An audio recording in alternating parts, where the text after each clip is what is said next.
महाराज, माझी बायको 3 महिने झालं माहेरी गेल्या, अजून आलं नाही. असं काय तर करा की ती लगेच यायला पाहिजे.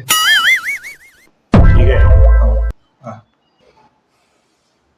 बर ठीक आहे.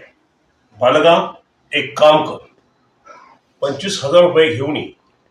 माझ्या मायावी शक्तीनं तुझ्या बायकोला परत आणून दे. समजलं? 25,000 रुपये?